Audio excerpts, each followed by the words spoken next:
Ya, oke. Assalamualaikum warahmatullahi wabarakatuh. Selamat pagi teman-teman semua.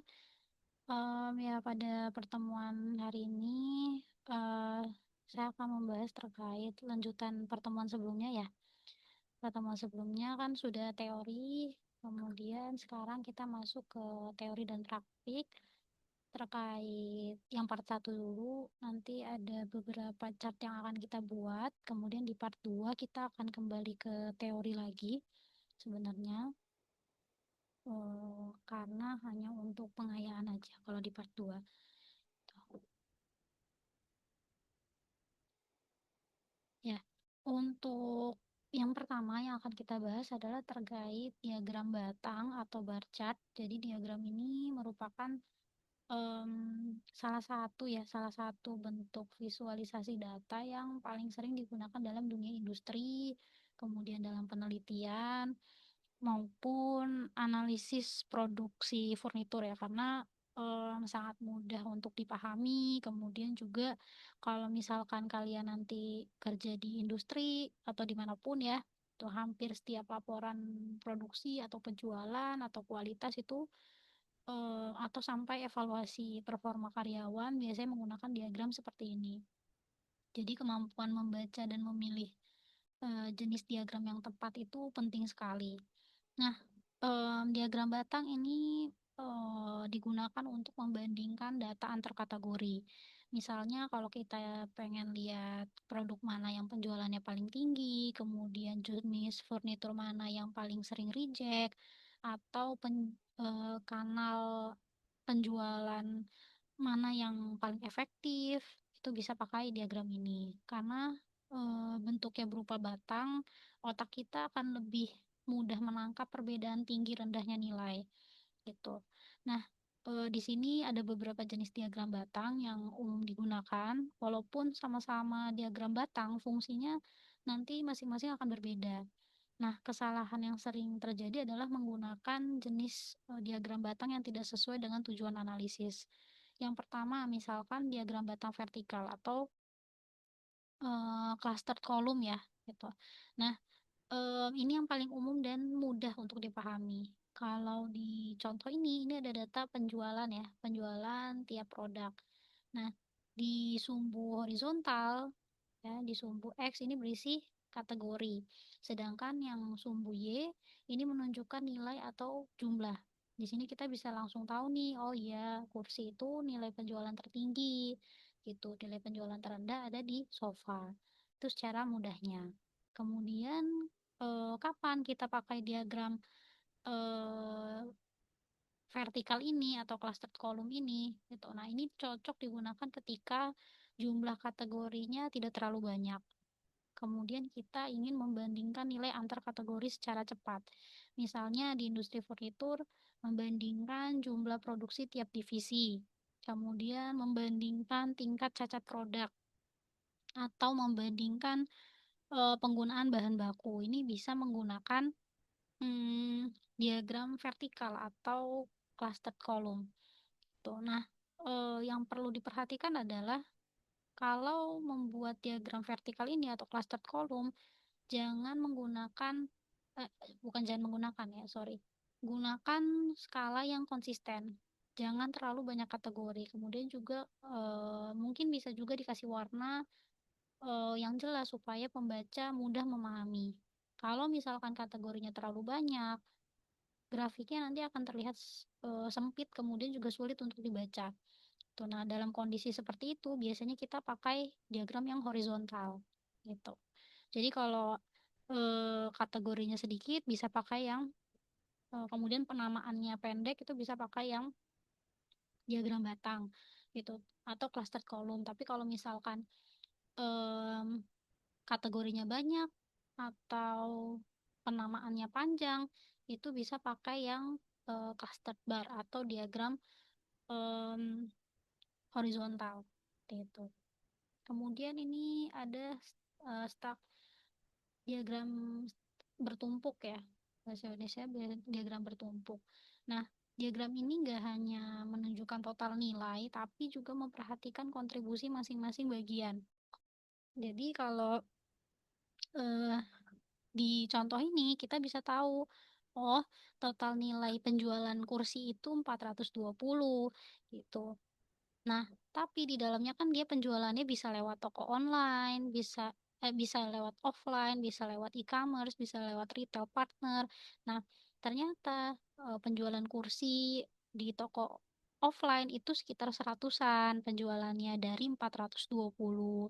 Kemudian e-commerce itu sekitar misalkan mungkin sekitar 100 lebih, 150-an. Kemudian di retail partner itu juga 180-an atau 130-an. Jadi kita tahu kontribusi di setiap bagiannya gitu. Nah, fungsi diagramnya ya berguna banget ketika kita ingin menganalisis komposisi. Contohnya kontribusi tiap mesin terhadap total produksi. Misalkan total produknya 100, terus kontribusi mesin pembahanan berapa, kontribusi mesin konstruksi berapa, dan lain-lain gitu. Atau misalkan asal penjualan produk, misalkan total penjualan produknya 100, oke 20%-nya misalkan penjualan produknya kemana, kayak ini ya, kayak yang dicontoh gitu. Kemudian 30% kemana, 50% kemana, seperti itu.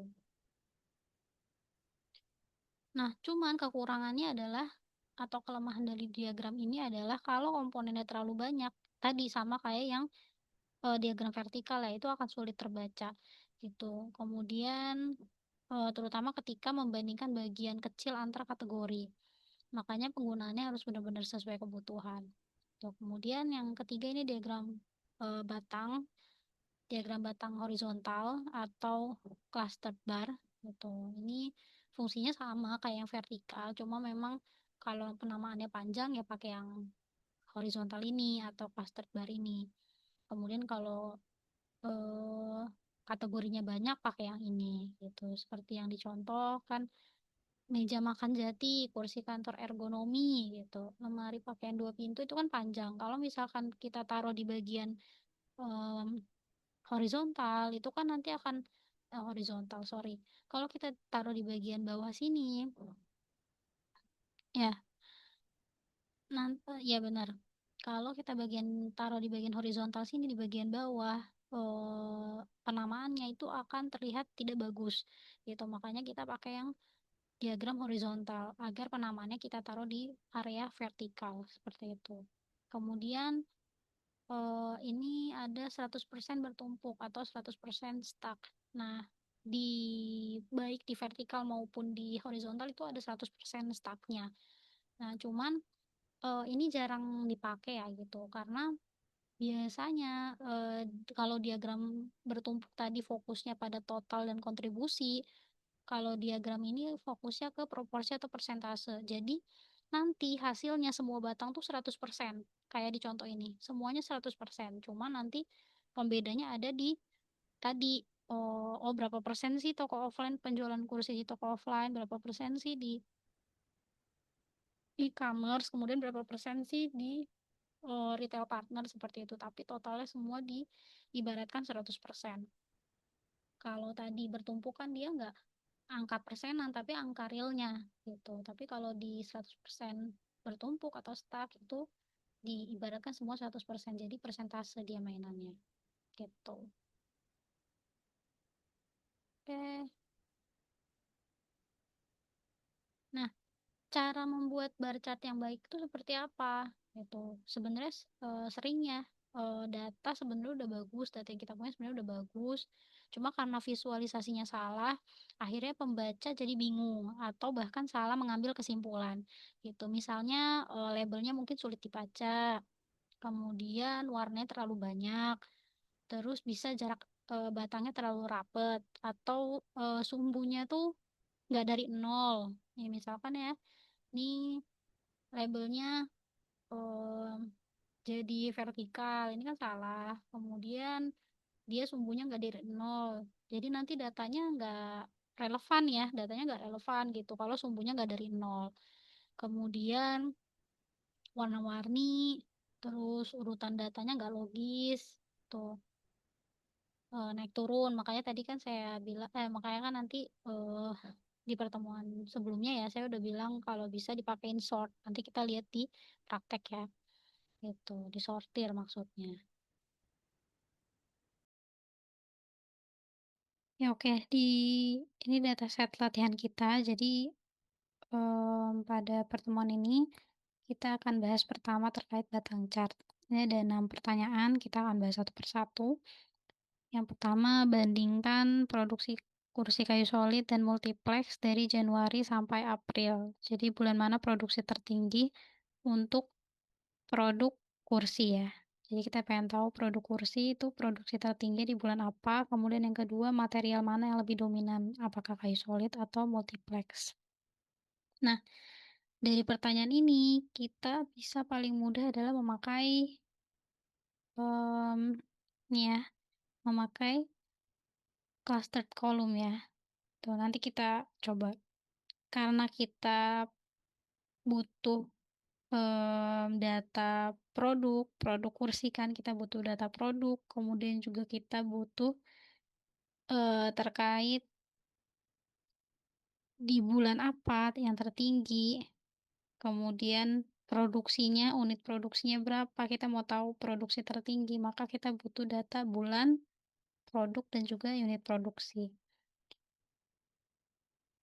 Nah, ini kan datanya, nggak berurutan ya, ada kursi, ada meja, ada lemari, dan lain-lain.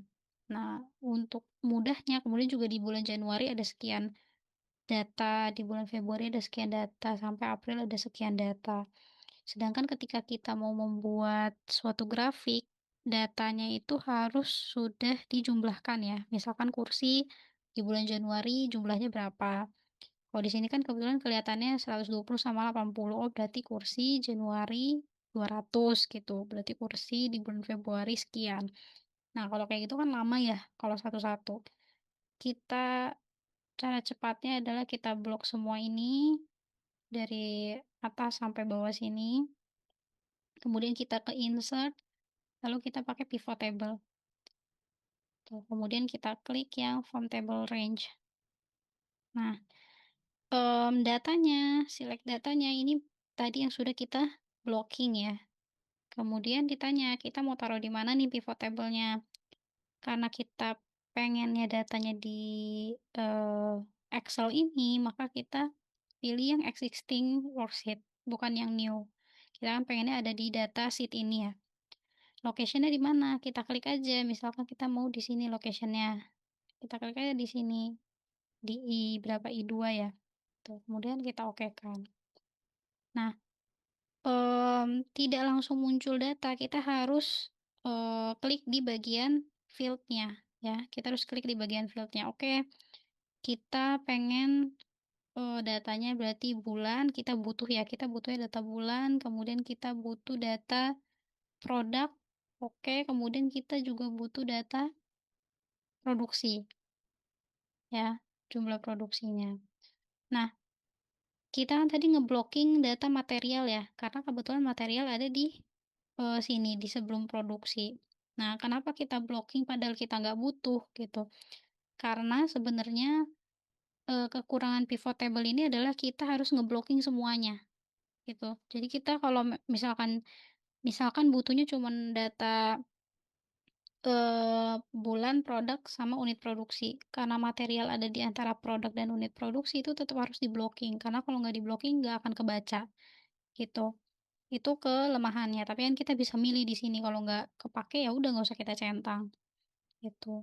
Nah, kalau kita mau buat tabel, kalau misalnya seperti ini kan nanti tabelnya akan acak-acak ya, misal kita okekan aja dulu, bentuknya seperti ini misalnya, kita close, kemudian kita buatlah tabel dari sini, kita blocking aja semuanya, kemudian kita insert, kita pakai yang ini. Nah, nanti kan hasilnya akan kayak gini ya, ini malah akan membingungkan kan sebenarnya, gitu. Nah, ini bisa kita, apa namanya, bisa kita ubah bentuknya nggak seperti ini, agar mudah dipahami. Kita klik aja di sini, di apa namanya, di pivotnya, kemudian di analyze. Nah, kita edit di bagian field list-nya. Di sini kita bisa ubah-ubah nih. Oke, biar mudah dipahami, kan kita pengennya bulan mana produksi tertinggi, berarti kan lebih mudah di bagian horizontal ya. Bulannya Januari, Februari, Maret, April. Nah, ini sudah di bagian horizontal nih, sudah di bagian row, berarti dibiarkan. Kemudian kita pengen tahunya, eh mana? Oke, kita pengen dia kan tampilannya hanya kursi aja ya, karena yang ditanya kursi. Oke, ini sebenarnya sudah bagus kursi, tapi kita mau lihat nih, cuman ini kan udah semua produk ya, sorry ini udah semua produk, kita pengennya kursi aja. Ya udah kita klik aja di sini di produk, kita pilihnya yang kursi aja. Oke. Nah, ini terlihat ternyata, apa namanya,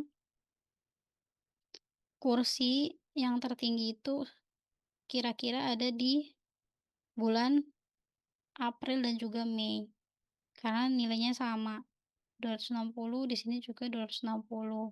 Nah, kalau kayak gini kan mungkin agak sulit ngebacanya ya, kita harus, eee, taruh kursor kita di sini dulu baru kelihatan. Nah, biar lebih gampang mungkin teman-teman juga udah paham, bisa teman-teman kasih data label aja, add data label. Tadi klik kanan ya. Jadi di sorry, jadi di apa namanya, grafiknya itu teman-teman klik di bagian batangnya sekali aja, kemudian teman-teman klik kanan, lalu kasih data label. Nah, bebas mau data label yang kayak gini ya, atau misalkan, tadi di Ctrl Z dulu, atau teman-teman mau data labelnya yang call out. Nah, kayak gini. Itu bebas, tapi kita coba pakai data label yang biasa aja ya. Nah, seperti ini. Kemudian kita juga bisa format data labelnya. Nah, formatnya seperti apa? Nah, di sini bisa kita tambahkan apakah kita misalkan, kita maunya ada kategori name-nya. Nah, itu kan kepanjangan ya sebenarnya, itu makanya kita pakai yang value aja. Kemudian, ini separator itu maksudnya adalah ketika misalkan kita pakai kategori name, separatornya jadi kayak Januari, kursi, titik, koma, itu separator pemisahnya. Oh, jumlahnya 200 gitu. Kalau misalkan separatornya ternyata mau new line, berarti di atas bawah gitu. Tapi kalau kita nggak pakai kategori name ini nggak usah diperhatikan separator. Kemudian labelnya kita mau di mana? Apakah di center, di tengah-tengah batangnya, atau di inside end-nya, atau di paling atas tapi masih di batang, atau di bagian bawah, atau di luar. Nah, biasanya kita pakai yang di luar aja. Nah, ini number, sebenarnya nanti bisa kita ubah kalau misalnya kita mau persentase atau kita mau custom, kalau nilainya mau kita ubah gitu. Tapi kalau ini kan, datanya sudah pas ya, sudah angka, biasa general jadi nggak usah kita ubah, gitu. Kemudian, kita bisa juga sortir ya, kita bisa sortir, tadi klik kanan kemudian sort, kita pilih yang misalkan small to large. Nah, ini udah small to large. Terus kalau misalkan kita mau sortir dari yang, besar ke kecil, nah ini nanti akan berubah sendiri gitu. Ini nggak kelihatan nyata karena datanya dikit ya, kecuali kalau misalkan datanya cukup banyak, itu mungkin akan terlihat, ada batang yang pendek, tinggi, seperti itu. Nah, kalau ini karena memang pas juga datanya berurutan, artinya dari Januari ke Maret atau April tuh memang datanya, semakin naik gitu, makanya lebih kelihatan nggak terlalu butuh sort gitu. Tapi kalau misalkan sampai bulan, Desember misalkan terus datanya naik turun, terus kita disuruh, bikin diagram batang supaya tahu mana produksi yang tertinggi, nah kita lebih baik pakai sort karena biar lebih cepat. Tadi bikin diagramnya kemudian kita sort biar kita langsung tahu, oh ternyata yang paling tinggi di sebelah kiri atau sebelah kanan tergantung kalau small to large berarti kan yang paling tinggi nanti di sebelah kanan. Kalau large to small berarti kan paling tinggi nanti sebelah kiri. Untuk memudahkan mencari dan membaca aja, gitu. Kemudian tadi kita coba ke pivot analyze ya, kita coba-coba di field list-nya. Kita misalkan kita taruh ini kalau produk mau pindahin ke legend ini bisa ya. Jadi teman-teman, eee, klik kiri kemudian ditahan dipindahin ke legend gitu ya. Ini kan lebih enak ya dibandingkan tadi. Kalau tadi kan, produknya ada di aksisnya ya, jadi kayak kursi kursi kursi kursi, kayak jelek aja gitu dilihatnya kan. Nah, kalau mau terlihat bagus produknya karena kan ini cuma satu produk ya, kecuali kalau misalkan tadi 3 produk mau ditampilin semua gitu, oke berarti kalau 3 produk ditampilin semua, bener ditaruhnya di horizontal gitu, di bagian aksisnya. Tapi kalau misalkan, ternyata cuma satu produk aja, kan ada tulisan berulang kan jelek, jadi kita pindahkan aja ke legend-nya, ke series-nya. Jadi ini ya emang kursi gitu. Tadi caranya tinggal diklik kiri, ditahan, dipindahkan gitu. Diklik kiri, ditahan, dipindahkan. Ini. Nah, kita sudah dapat data, eee, ini kita bisa ubah ya. Jadi data tadi kita butuh apa? Produksi ya, produksi gini aja, produksi by bulan. Karena kan kita per bulan ya ngelihatnya, gitu. Kemudian kalau misalnya kita mau tampilin semua, ya udah ditampilin aja. Diklik aja tadi di sini kan, diklik di sini, dipilih semua, kemudian diokekan. Nah, ini nanti akan langsung terlihat, gitu. Oh ya, produksi kursi paling ternyata di antara semua produksi, misalkan ditanya, produk mana yang, paling tinggi produksinya, gitu. Nah, bisa terjawab dari sini, oh iya produk yang tertinggi tuh tiap bulan tuh produk kursi loh, gitu. Ternyata yang paling rendah tuh produk lemari pembuatannya. Entar kalau misalnya ditanya, alasannya kenapa ya bisa juga dijawab, "Oh iya, mungkin pembuatan, eee, lemari lebih lama sehingga, produk yang dihasilkan juga sedikit dibandingkan dari kursi," gitu. Kalau itu nanti misalnya ditanyakan. Karena kan kita nggak punya data, itu hanya kemungkinan saja. Ya tapi kalau dari data ini yang kita bisa tahu bahwa setiap bulannya, produk yang paling tinggi produksinya adalah produk kursi, disusul sama meja, kemudian paling sedikit adalah lemari, tuh. Ini by, produk ya. Ini yang A, kemudian kita jawab bagian yang B. Nah, material mana yang lebih dominan? Oke, berarti di sini kita butuh data material, kemudian kita butuh data karena bandingkan produksi, kursi kayu solid multiplex berarti kita di bulan Januari sampai April kita butuh data bulan, kita butuh data produk, kita juga butuh data material dan unit produksi. Berarti kita butuh semua datanya. Kayak tadi kita blok semuanya, kemudian kita insert pivot table from table. Nah, kita kasih existing worksheet berarti di sini, ya, kita okekan. Nah, kenapa kita nggak pakai, data yang ini? Kita nggak bisa pakai data yang ini, yang pertama, karena ini datanya hanya untuk grafik yang produksi by bulan aja gitu, nggak bisa untuk, produk lain gitu. Jadi kelemahannya itu, karena dia udah satu integrasi ya, jadi terintegrasi. Kalau ini berubah, tabelnya berubah, gambarnya pun juga akan berubah, grafiknya akan berubah, gitu. Jadi kita butuh yang baru. Nah, kita klik semuanya, kita butuh semua data. Nah, kalau tampilannya kayak gini kan, kurang bagus nanti ya. Nah, kita tahu bahwa kita mau tahu perbandingan tiap bulan. Oke, bulan bener di rows, nggak perlu diubah. Kemudian kita pengen tahu material mana yang lebih dominan, berarti kita pengen membandingkan antar material. Nah, kita taruh di kolom aja, ya. Kemudian, kita coba dulu menggunakan ini, kita blok semuanya, kemudian kita insert. Nah, kalau yang ini kita coba pakai yang masih sama ya, yang clustered column. Kita pakai clustered column. Nah, seperti ini tampilannya. Ini kan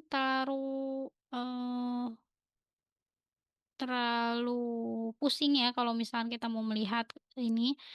Kita coba pakai, kita coba lihat pertanyaannya, ternyata yang ditanya produk kursi aja nih. Ya udah berarti kita produknya kita ubah jadi kursi aja. Oke. Nah, kayak tadi kursinya udah berulang nih. Ya udah kita pindahin aja karena kan cuma satu. Kita pindahin dari kategoris kita pindahin ke legend atau ke kolomnya.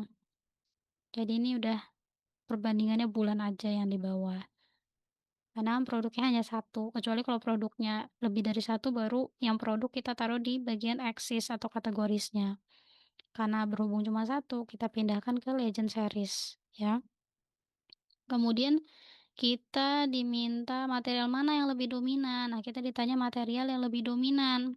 Dari sini kita tahu kalau warna biru itu dia material kayu solid, warna merah itu materialnya multiplex. Nah, kalau datanya sedikit gini kan gampang ya, oh ya yang paling dominan kayu solid gitu. Nah tapi, kalau datanya banyak lagi-lagi kita kan sulit, melihat itu gitu makanya, biasanya ya tadi ditambahin label ya, ditambahin data label bisa dari sini juga nih, data label dicentang tuh. Kemudian ini juga diklik, kemudian data label gitu ya. Nah, sebaiknya memang mengurutkan data, jadi lebih terlihat rapih. Makanya kenapa ini kan tadi ya, naik naik naik, turun gitu. Nah ini kebetulan yang multiplex naik terus ya, tapi kalau yang kayu solid kan naik naik naik, turun. Jadi kayak, kurang aja kelihatannya. Kalau mau ya diurutkan aja, gitu. Nah, kalau diurutkan satu ya diurutkan semua, tuh, itu ya. Ya ini karena memang kebetulan satu kesatuan ya gitu. Jadi pasti ada, naik turunnya sedikit ya gitu. Maksudnya adalah ya tetap aja dia nggak bisa diurutkan segitunya, nggak bisa disortir segitunya karena satu kesatuan sama-sama satu produk kursi gitu. Jadi harus barengan nih, tuh. Makanya yang ini bisa naik karena memang nilainya naik yang bagian multiplex. Kalau yang bagian solid, karena dia sama-sama produk kursi di bulan April sama yang ini, jadi dia tetap nggak bisa disortir sedemikian rupa yang kita pengenin. Kecuali kalau dia cuma satu batang ya, itu akan lebih enak. Pasti akan, eee, bener-bener kesortir dari kecil ke besar gitu. Tapi kalau misalnya ada 2 batang gini atau kayak tadi 3 batang, ya kemungkinan akan, ada naik turun itu ada kemungkinan tapi nggak, eee, jadinya nggak kelihatan rapi-rapi banget gitu, tapi tetap kita sortir aja. Nah, ini juga bulan bisa teman-teman, pilih juga kalau misalnya yang ditanya cuman Februari, ya berarti yang di checklist hanya Februari. Kebetulan ini kan dimintanya dari Januari sampai April, jadi kita checklist semuanya, gitu. Nah, tadi ada yang kurang ya yang di sini, itu bisa teman-teman tambahkan, eee, ininya ya, titelnya ya, judulnya. Mungkin bisa teman-teman tambahkan, mmm,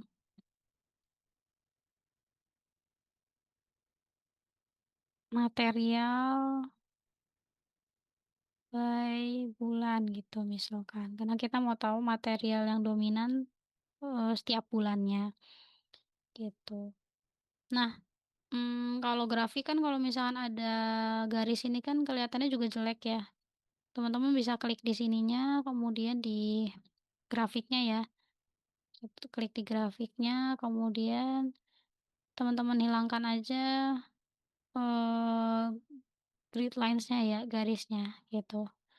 Teman-teman hilangkan garisnya, kemudian bisa ke format, desain ya, desain, ini bisa dipilih-pilih, cuman, ada baiknya nanti ke nggak usah diubah ininya, apa namanya, grafik desainnya tetap kayak gini aja, cuman dikasih ini aja, garis ya, ini kan udah dihilangin nih garis yang bagian, apa namanya, di tengah-tengahnya itu, yang seperti ini garis horizontalnya ya, sudah kita hilangin tadi. Nah, kita pengen ada garis di bagian vertikal dan horizontal. Ini diklik di bagian sini, teman-teman pilih aja di sini. Kemudian ini juga diklik, dikasih ini. Atau bisa di sini teman-teman klik kemudian bisa dipilih di sini, mau kasih garis yang mana, gitu.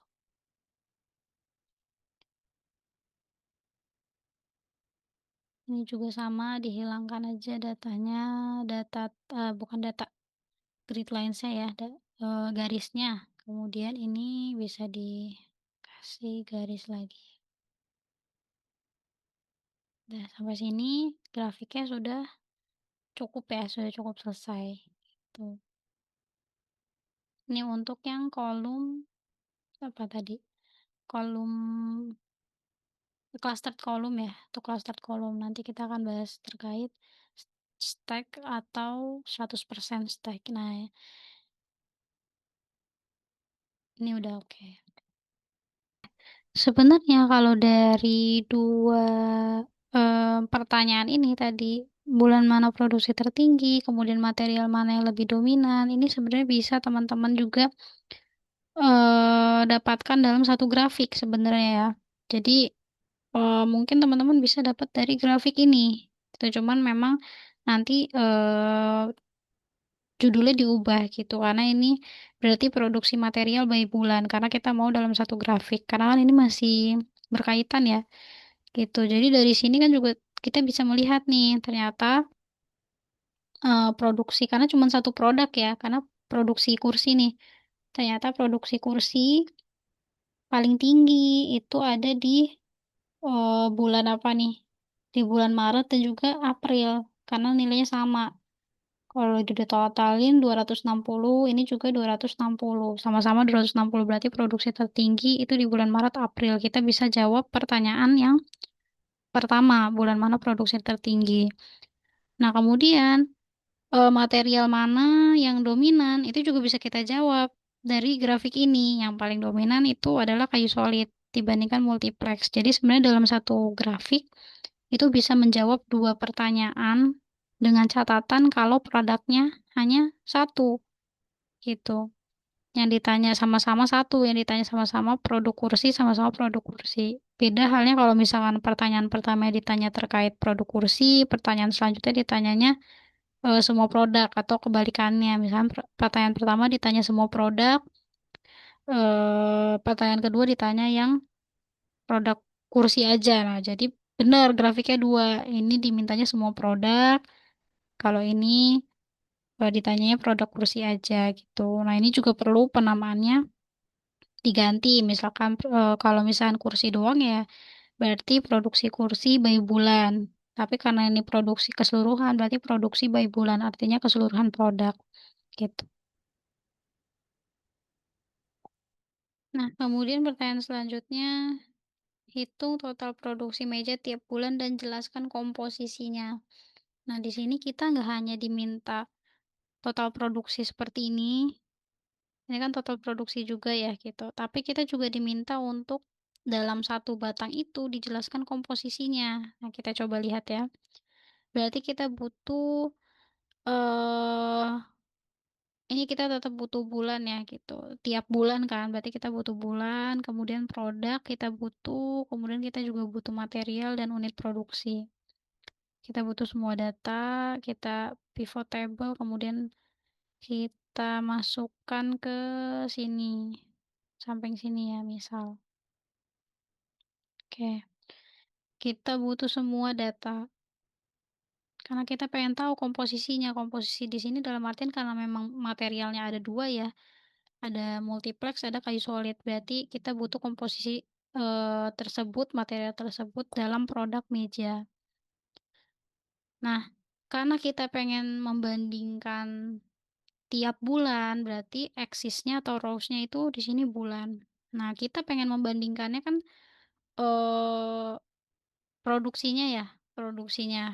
Nah, kita produksinya berarti taruh di kolom, gitu. Kemudian, kita pengen tahu komposisinya, perbandingan komposisinya juga tiap bulan, berarti materialnya juga kita taruh di kolom. Nah, jadi yang ditaruh di kolom ini adalah, hal-hal yang ingin kita bandingkan, gitu. Nah, di bagian rows ini, itu adalah, apa yang ingin dibandingkan atau pada saat apa ingin dibandingkan, gitu. Makanya kita taruh bulan di rows. Nah, coba kita klik di sini untuk ngeblocking semuanya, kemudian kita insert. Karena kita pengen tahu komposisi, berarti kita pakainya yang stack kolom ya, stack kolom. Kita pakai yang stack kolom. Nah, ini bisa kita klik, tuh. Nah, di sini, ini kan kita masuknya semua produk ya, sedangkan yang diminta adalah kita maunya meja aja.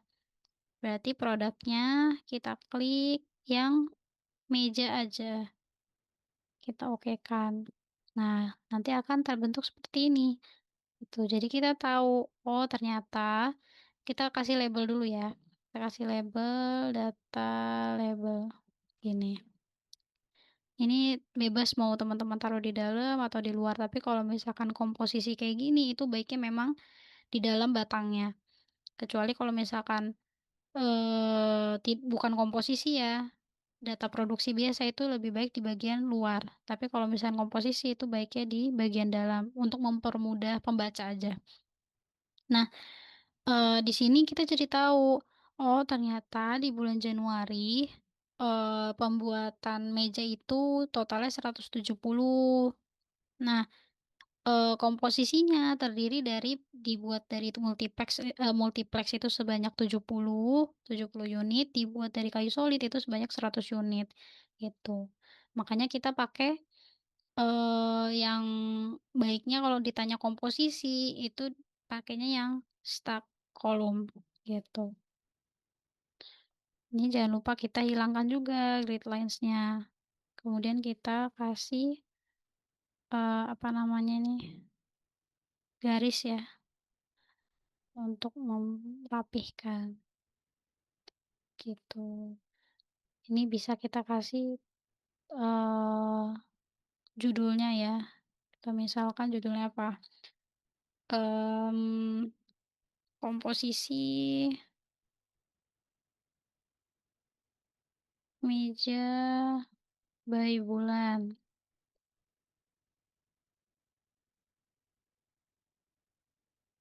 tuh. Nah, ini udah jadi. Kalau tadi ya, kalau misalkan teman-teman mau sortir, itu bagus kalau disortir.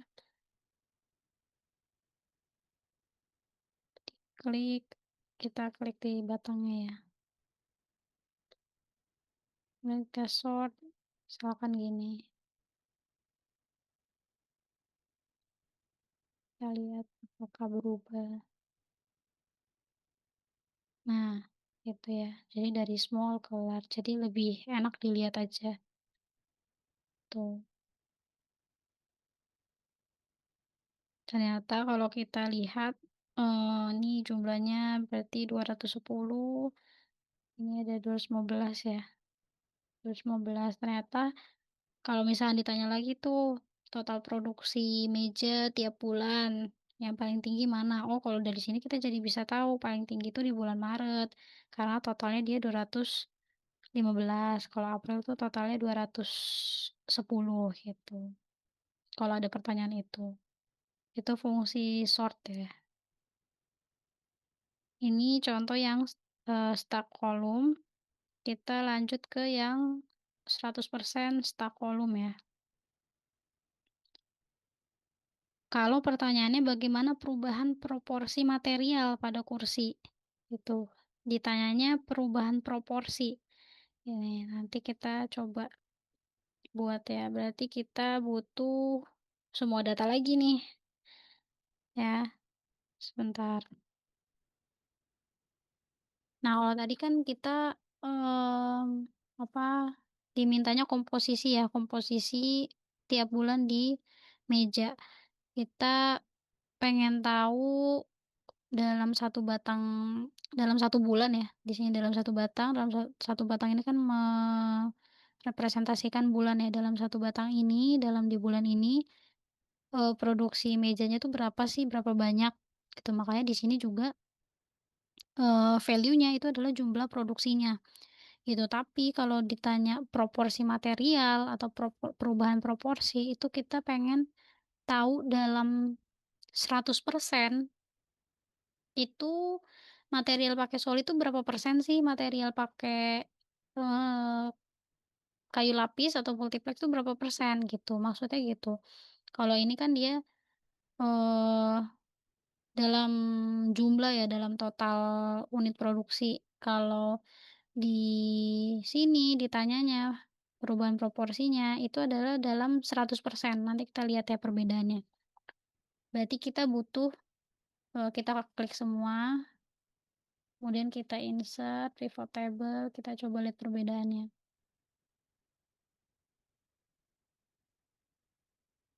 Di sini kemudian nah, kita di sini apakah dibutuhkan bulan? Oh, ternyata kita di sini nggak, diminta tiap bulan ya, gitu. Jadi kita nggak usah klik bulan, kita klik produk, kita butuh material, kita butuh unit produksi tetap. Nah, mmm, di sini akan pembandingnya adalah karena dia mau apa sih ini dia ditanya? Kursi ya, karena dia mau kursi, berarti dia ROWS-nya adalah produk. Nah, materialnya kita taruh di sini dulu, coba di kolom dulu. Kita klik supaya ngeblocking semuanya, kemudian kita insert, kita pakai yang ini, 100%. Nah, kalau diminta semua produk itu akan tampilannya seperti ini, gitu.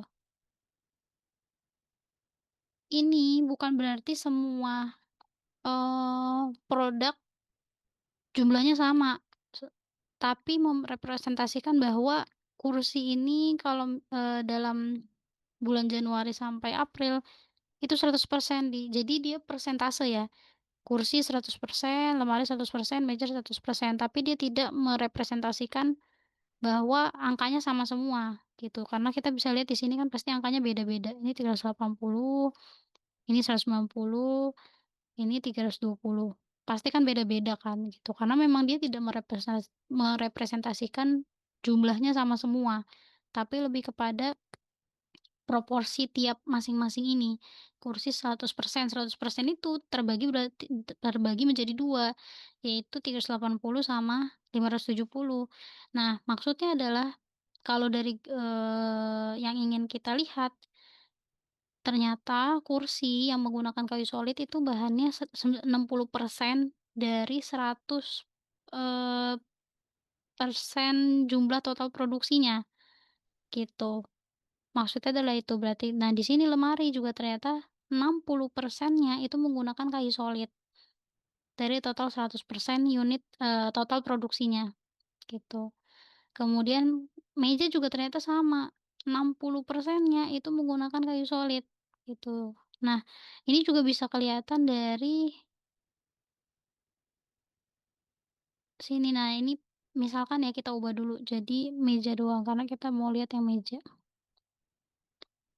Nah, ini juga bisa, kelihatan, oh iya ternyata, eee, sekitar 60%, ini kan karena nggak totalan ya, gitu. Kalau misalkan ini di total, kita coba nah kalau ini di total itu sekitar 60%-nya menggunakan solid, gitu. Jadi memang akan lebih besar solid dibandingkan multiplex penggunaannya, gitu.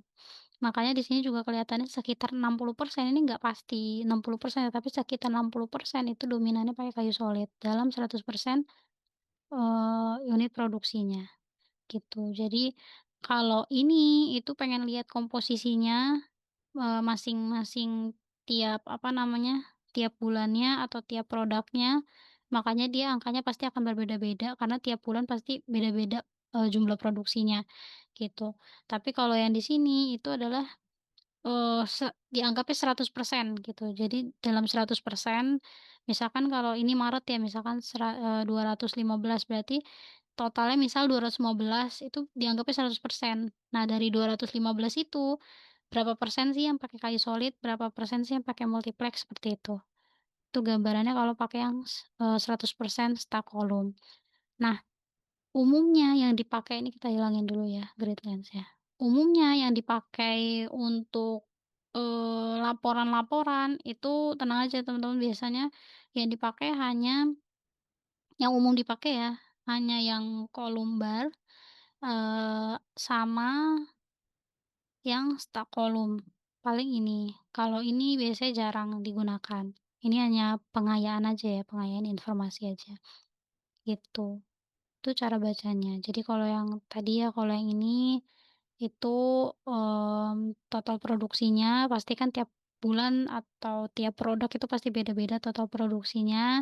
Tapi kalau yang ini, itu dianggapnya, satu produk itu misalkan ditanyanya bulan Januari misal ya, kursi yang diproduksi selama Januari itu, proporsinya bagaimana gitu. Nah, ya ini dari sini dilihat, ini misalkan totalnya 100, oh ternyata, Eee, 60% dari 100 itu pakainya solid, 40%-nya pakai multiplex gitu. Itu cara bacanya aja. Nah, untuk bulan lagi, untuk latihan 4 sampai latihan 6 itu sebenarnya sama aja teman-teman. Apa namanya, nomor 4 itu nanti akan bisa menggunakan, eee, yang ini ya, yang bar ya, kalau tadi kan kita pakai yang kolom ya.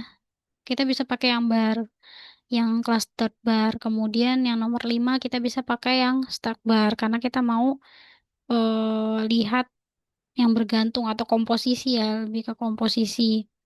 Kemudian yang ke-6 itu kita bisa pakai yang 100% stack bar, itu sama aja, caranya sama, langkahnya sama, cuma kita beda grafik yang kita pilih aja. Nah, kenapa kita ada yang pakai kolom, ada yang pakai bar, sebenarnya, eee, kalau di sini kan sebenarnya kalau pakai kolom kita juga udah bisa ngebandingin ya, udah bisa ngebandingin antar, produk seperti itu. Tapi kita kalau pakai bar itu kalau misalkan aksisnya itu panjang penamaannya. Misalkan kalau ada, penamaan kursi kayak gini ya, kayu solid, meja, multiplex meja itu kan kepanjangan ya penamaannya ya, gitu. Nah, kalau kita taruh ada penamaan seperti ini kita menggunakan yang kolom, yang grafik kolom, di sini akan kepanjangan. Jadi nggak bagus dilihatnya. Jadi kalau misalkan, eee, aksisnya panjang, penamaannya panjang, teman-teman bisa pakai yang bar, gitu. Tapi kalau pendek teman-teman cukup pakai kolom juga nggak jadi masalah, gitu. Jadi sama aja, nanti mungkin teman-teman bisa coba sendiri masing-masing di rumah untuk pengayaan aja, gitu.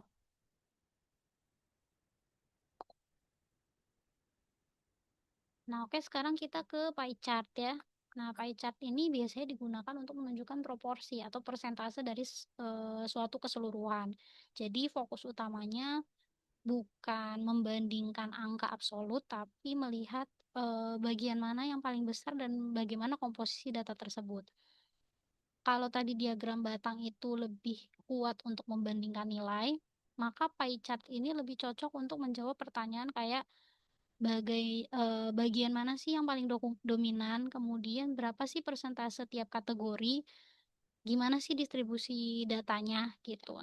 Misalkan distribusi jenis produk, kemudian persentase penggunaan material, dan lain-lain.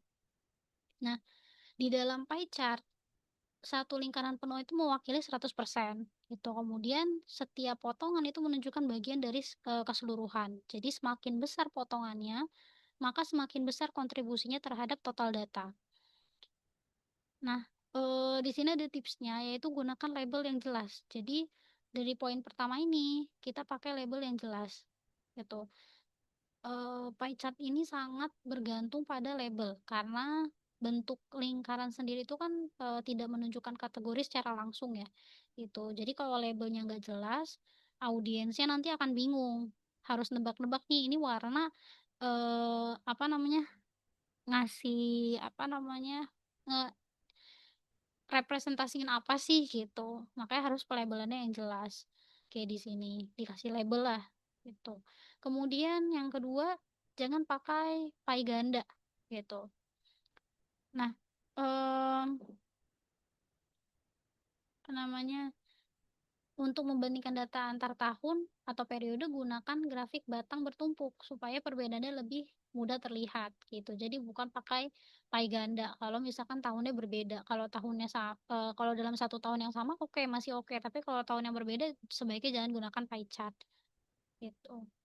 Kemudian pastikan, jumlahnya ini 100% ya, jangan sampai nanti jumlahnya lebih dari 100 atau bahkan kurang gitu. Jadi dipastikan jumlahnya 100%.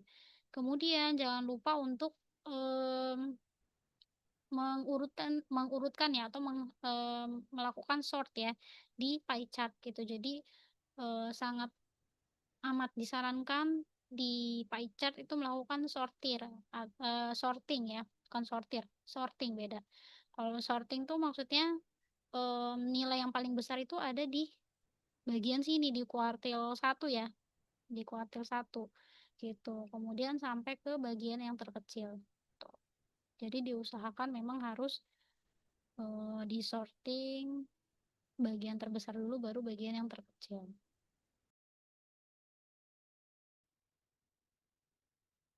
Oke, sekarang kita masuk ke, pie chart sama donut chart ya. Jadi yang pertama sebenarnya, pie chart sama donut chart ini sama aja, nanti tergantung, eee, apa, ini sebenarnya lebih ke seni ya, karena kegunaannya hampir sama. Jadi kita lihat aja nanti, bedanya gimana. Kalau yang pie chart misalnya kita ditanya material mana yang punya total biaya terbesar, biasanya nanyanya total biaya, gitu. Berarti kalau dari sini kita bisa tahu kita butuh data material, kemudian kita juga butuh data total biaya material, karena kan ditanyanya terkait material ya. Tuh, kemudian kita blocking dari material sampai biaya material, balik lagi pakai pivot. Oke, kita existing worksheet, kita taruh di sini. Oke, kita pilih material, kemudian biaya material. Nah, ini kita blok, kemudian kita insert pie chart. Nah, ini kita sudah dapat pie chartnya. Kemudian, jangan lupa kita rename ya. Kita rename. Ini kan tadi berarti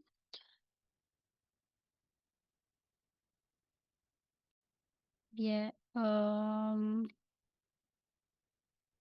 material ya.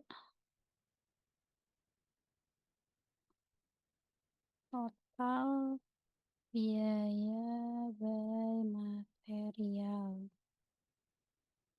Oke. Jangan lupa ini di-sort ya. Jadi, kalau tadi kan, kalau diagram batang itu bebas ya, mau di-sort dari yang terkecil sampai yang terbesar atau dari yang terbesar sampai terkecil itu bebas gitu.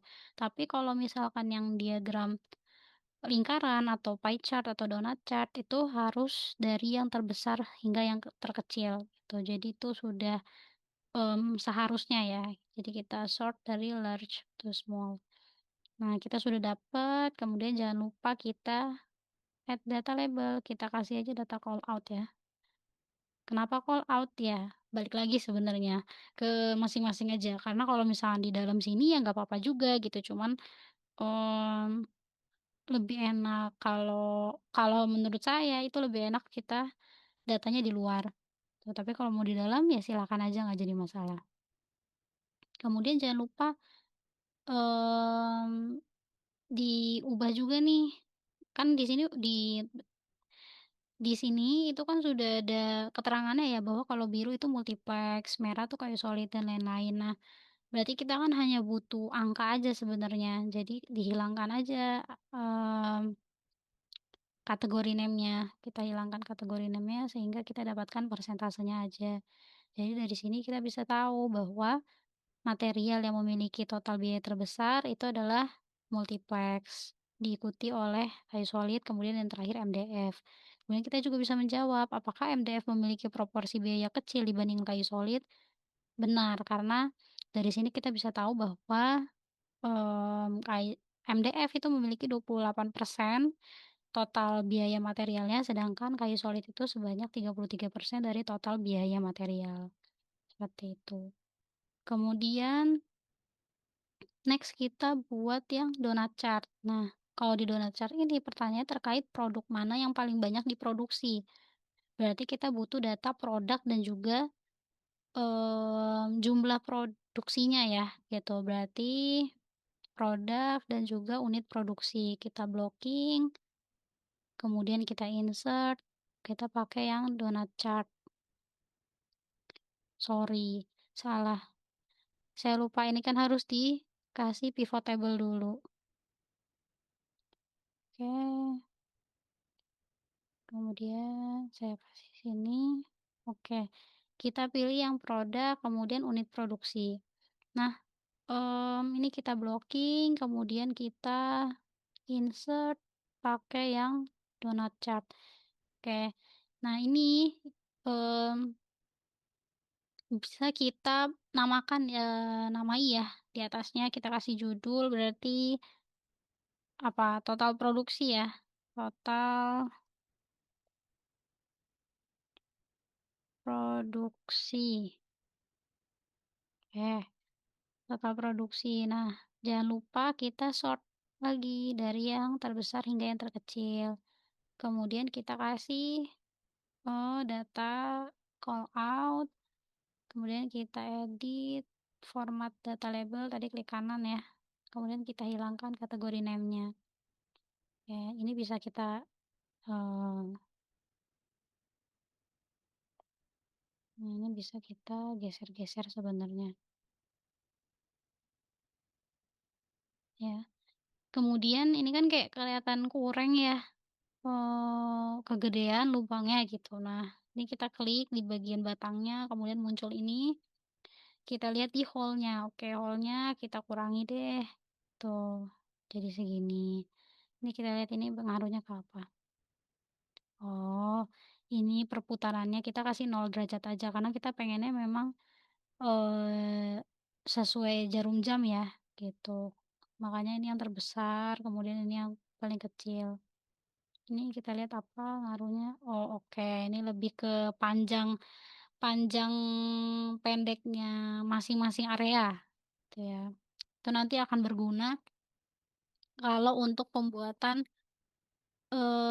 misalkan di dashboard ya. Jadi kalau di dashboard itu, ada juga yang pakai pie chart, tapi ada juga yang pakai donut chart. Nah, kalau pie chart itu biasanya dipakai untuk data-data yang seperti ini biasa, kayak misalnya total biaya, kemudian total produksi, itu biasa pakai pie chart. Tapi kalau di dashboard itu mau menyatakan progres, nah kalau mau menyatakan progresnya udah berapa persen sih, biasanya itu pakai donut chart gitu, biar tahu, oh iya sudah 50% nih progresnya. Itu, ada cara-caranya tersendiri. Kalau misalkan progresnya udah nambah lagi, nanti dia naik lagi, apa namanya, progresnya nanti ke arah jam 12 gitu ya. Jadi kalau nambah berarti entar 75% atau 80% dan sebagainya. Itu biasanya pakai donut chart. Nah, berhubung kita di mata kuliah ini nggak sampai membuat dashboard, hanya dasar-dasar saja. Jadi teman-teman, mungkin kalau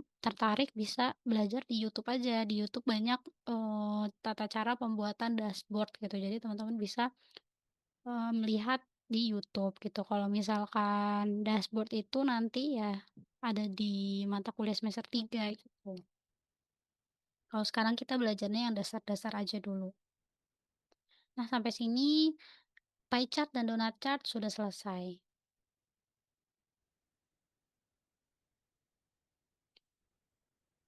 Oke, untuk histogram, ya kalau histogram ini emang mirip kayak diagram batang ya sekilas gitu, karena sama-sama menggunakan batang, tapi sebenarnya fungsi keduanya berbeda.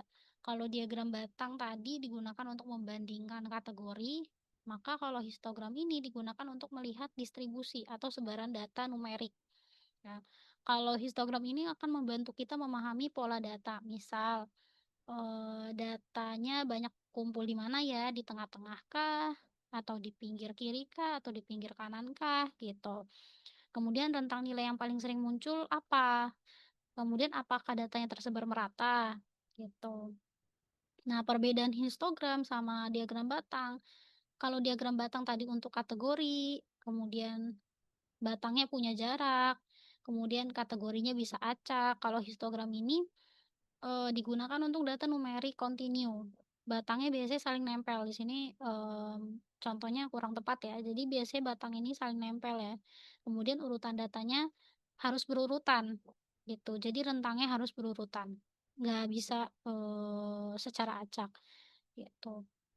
Kemudian misal ya, misal nih, di sini di bagian kiri ini kan distribusinya rentang 10 sampai 20 itu punya 120 order. Kemudian 21 sampai 30 itu ada 200 order, lalu meningkat. Nah, artinya apa? Artinya sebagian besar pesanan pelanggan itu ada di sekitar 41 sampai 50 unit per order, gitu. Jadi, ini tuh jumlah order, bukan, jumlah, unitnya ya. Maksudnya berapa kali sih orang order itu di sini, 350 kali ngorder itu jumlah yang diorder tuh 41 sampai 50 unit, gitu. Nah, kemudian kalau ini kan dia bentuk distribusinya normal ya, karena dia kayak lonceng gitu kan. Sebagian besar data tuh kumpulnya di tengah gitu. Jadi biasanya nunjukin, datanya itu stabil gitu. Kalau misalkan terlalu miring ke kiri atau terlalu miring ke kanan itu biasanya kurang normal gitu. Ada kecenderungan entah, tapi kalau misalkan nggak terlalu miring ya, kan ada juga yang miringnya ekstrim. Jadi terlalu di sini tinggi banget, terus di sini rendah banget. Nah, itu yang ada data yang tidak normal, gitu. Entah mungkin ada masalah proses, atau ada ketidakseimbangan produksi, atau permintaan yang tidak stabil, seperti itu. Kemudian di sini juga kita bisa membandingkan, eee, antar furnitur, antar furnitur kantor dan furnitur rumah ini juga bisa kita bandingkan, gitu. Kalau di sini yang kita bisa baca adalah furnitur rumah memiliki penjualan lebih tinggi pada rentang 61 sampai 80 gitu, dan 81 sampai 100 juta rupiah. Sedangkan kalau furnitur di sini ya, furnitur rumah, sedangkan kalau furnitur kantor itu dominannya pada kategori yang menengah, gitu. Nah, kenapa sih histogram itu sangat penting ya? Karena dia dari data mentah ya, yang biasanya sulit dibaca. Kalau cuman lihat daftar angka, kita biasanya sulit nemuin pola, kemudian kita, eee, sulit melihat kecenderungan dan sulit mengetahui apakah datanya normal atau tidak. Kalau di histogram kita bisa tahu pola distribusinya, secara visual aja, kita lihat secara visual kita tahu, oh dia polanya normal, oh dia polanya tidak normal, kayak gitu. Oke. Sekarang kita masuk ke grafik selanjutnya, yaitu histogram, kemudian box and whisker chart, dan juga Pareto. Nah, kita coba oke, sebelum masuk ke pembuatan histogram, box, dan Pareto, mungkin saya mau jelasin lebih awal dulu kalau di diagram-diagram ini kita nggak membuatnya pakai pivot table, gitu. Kenapa? Karena pivot table di Excel itu hanya mendukung jenis grafik tertentu. Misalnya kayak tadi kolom atau bar chart, chart batang ya, kemudian nanti line chart, dan juga pie chart. Itu hanya pie dan donut chart ya, dan hanya mendukung grafik-grafik tersebut.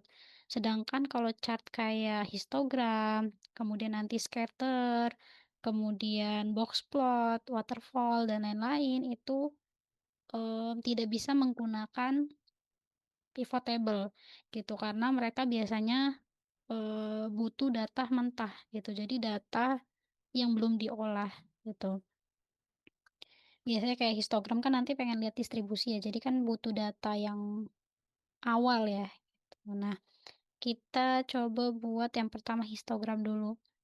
Di sini, pertanyaannya mayoritas penggunaan mesin berada di rentang berapa gitu. Nah, kita lihat, kita pakai data berarti jam mesin ya gitu, karena kita mau lihat penggunaan mesin. Kita blocking semua, kemudian kita langsung insert,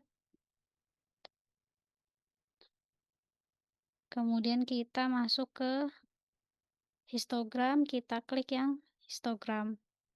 Oke, nah kita buat grafiknya taruh di sini dulu. Kita tulis judulnya distribusi penggunaan mesin ya. Oke, jangan lupa kita hilangkan eh ininya ya, sini grid lines-nya kita hilangkan, kemudian kita rapihkan di garis vertikal dan horizontalnya. Kita buat grafik-grafiknya dulu ya. Ini kita buat grafiknya sudah selesai. Nanti penjelasannya terakhir setelah kita buat Pareto.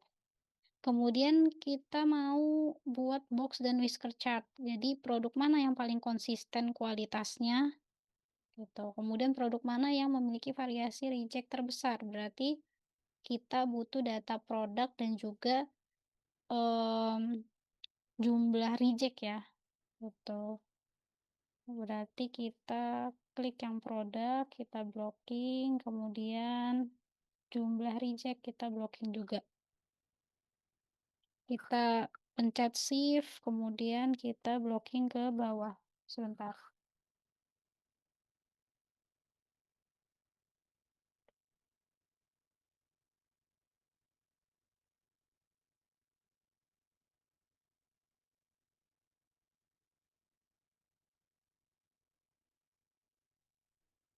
Sorry. Jadi kita blocking yang produk, kemudian kita klik CTRL, kemudian kita blocking yang jumlah reject ya. Kemudian kita insert, kita masukkan yang box whisker ya. Nah, kita sudah dapat ini, kita taruh dulu di sini.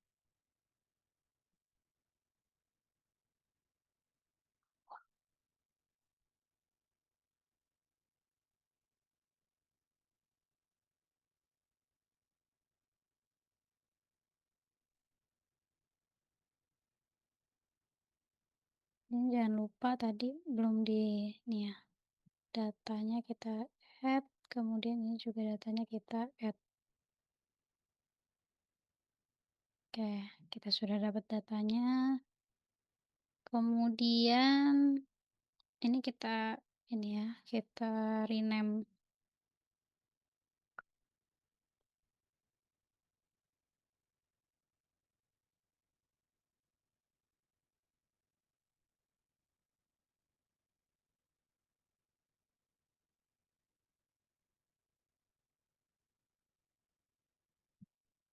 Ya, kemudian yang terakhir kita mau buat yang Pareto chart.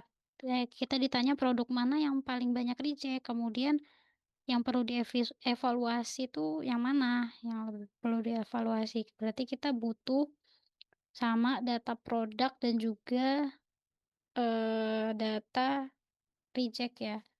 Berarti kita blocking lagi yang data produk.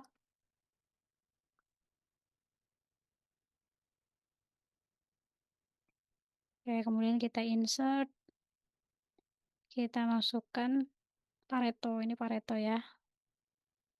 Oke.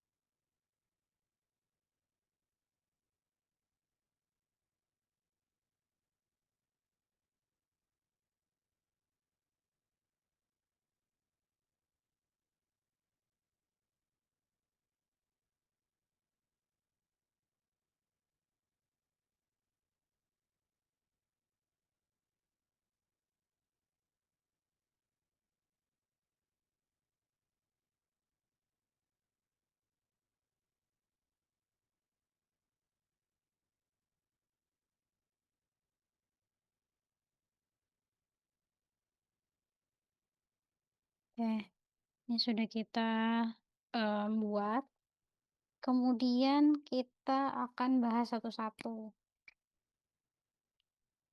terkait, mmm, data penggunaan mesin terlebih dahulu. Nah, dari gambar ini kita bisa tahu bahwa frekuensi penggunaan tertinggi itu ada pada interval 76 sampai 97 ya, dengan jumlah penggunaan 13. Artinya sebagian besar penggunaan mesin itu berada pada rentang 76 sampai 97 jam ya. Tadi kan, eee, per jam ya di sini, jam mesin ya. Jadi sekitar 13 kali penggunaan di rentang 76 sampai 97 jam. Sedangkan, penggunaan di 55 sampai 76 jam itu penggunaannya 8 kali. Kemudian di rentang 97 sampai 118 itu penggunaannya sebanyak 7 kali, dan yang terakhir di 118 jam sampai 139 jam itu penggunaannya di, eee, 2 kali ya, gitu. Nah, kalau dikaitkan dengan kecenderungan data atau skiwit, jadi nanti ada, namanya skiwit ya. Nah, ini menunjukkan bahwa semakin ke kanan, datanya kan semakin kecil ya, frekuensi datanya semakin kecil. Kan kalau histogram, kalau distribusinya itu baik, biasanya bentuknya lonceng ya, lonceng seperti ini, yang, eee, tertinggi itu di tengah-tengah gitu. Tapi kalau ini tuh, nggak di tengah-tengah banget, jadi semakin ke kanan tuh semakin curam, gitu. Artinya dia, right skewed atau lebih datanya itu condong ke kanan. Nah, maknanya apa? Jadi mayoritas penggunaan mesin itu berada pada tingkat menengah ya, pada tingkat menengah. Hanya sedikit data dengan penggunaan mesin yang sangat tinggi. Artinya di dalam produksi, kondisi penggunaan mesin ekstrim atau terlalu tinggi itu jarang terjadi. Gitu. Jadi penggunaan mesin terlalu tinggi itu jarang terjadi kalau dari grafik ini, gitu. Kemudian, mmm, kalau misalkan tadi ditanya ya, ditanya mayoritas penggunaan mesin berada di rentang berapa? Nah, berarti bisa dijawab berdasarkan histogram yang telah dibuat, mayoritas penggunaan mesin itu berada pada interval 76 sampai 97 dengan frekuensi sebanyak 13 data, gitu.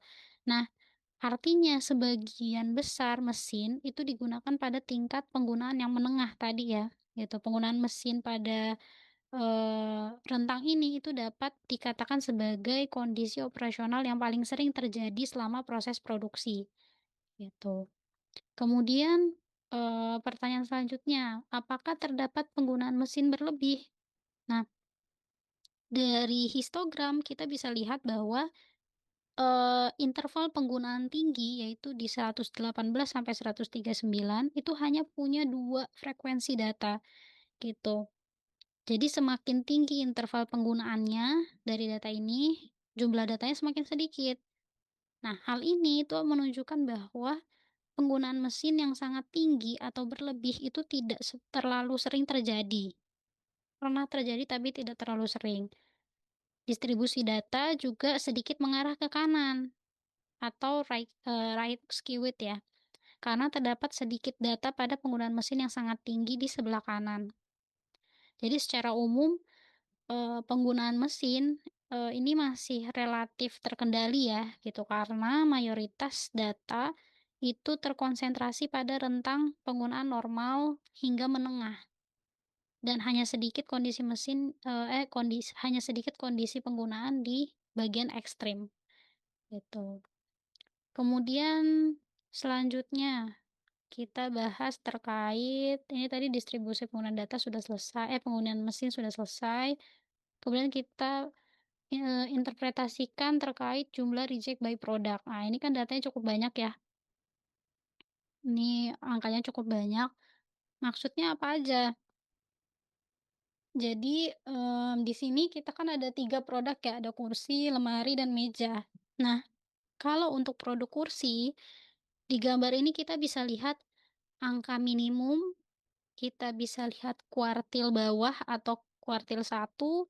Kita bisa lihat nilai mediannya ya, kita bisa lihat mediannya yang, apa namanya, eee, garis panjang ini adalah mediannya.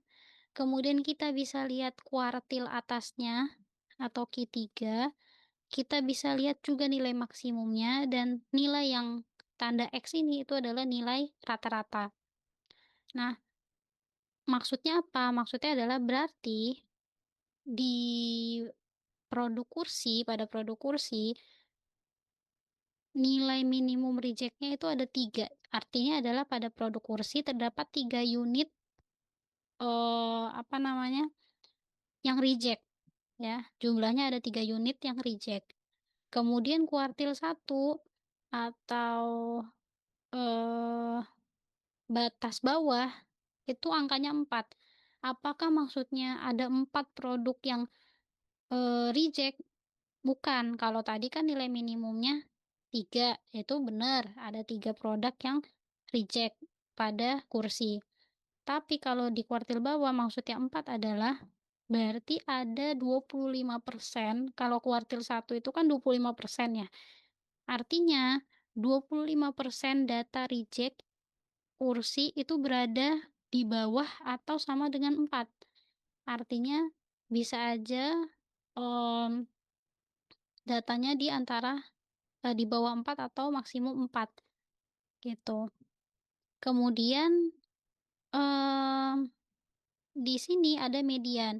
Nah, median ini sekitar 7, berarti sebagian besar data reject berada di sekitar angka 7, gitu ya.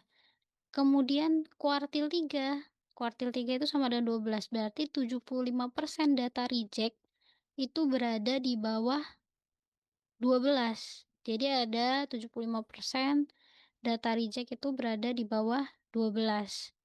Nah, maksimum 13 itu menunjukkan reject tertinggi yang pernah terjadi. Jadi pernah terjadi, eee, reject sebanyak 13 unit pada produksi kursi.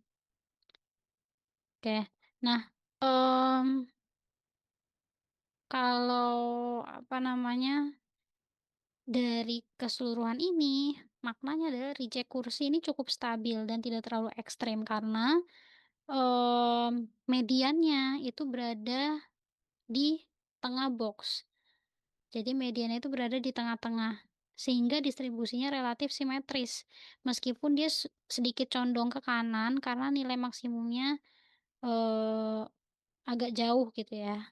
Tapi dia relatif, stabil ya, relatif stabil karena dia mediannya ada di tengah-tengah. Oke. Kemudian selanjutnya ada produk lemari. Nah, kalau produk lemari, tadi ya angka minimumnya udah 2, kemudian rata-ratanya 8, kuartil 1 4, kuartil 3 11, dan yang paling banyak itu maksimum 15. Nah, kalau dari sini, maknanya adalah ada beberapa kondisi di mana reject lemari ini sangat tinggi ya, dibandingkan kondisi normal. Jadi produksi lemari itu cenderung lebih tidak stabil dibandingkan produk lain karena dia cukup tinggi ya, reject. Kemudian kalau yang kalau produk meja ini kita bisa lihat bahwa, reject-nya, lebih stabil lah, nggak terlalu banyak ya.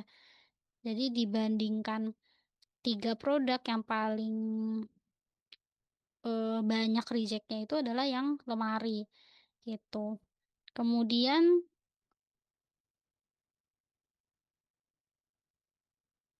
ya dari rata-ratanya juga kita bisa lihat ya, jadi rata-rata ini kan yang X ya, ini 7,29, 7,5, ini 7,4. Nah, paling tinggi rata-rata kerusakan itu kan di lemari. Jadi kita bisa tahu bahwa ya paling banyak rusak itu jumlah reject, rata-rata paling banyak yang rusak itu jumlah reject, rata-rata paling banyak yang rusak itu ya jumlah reject-nya di produk lemari, seperti itu.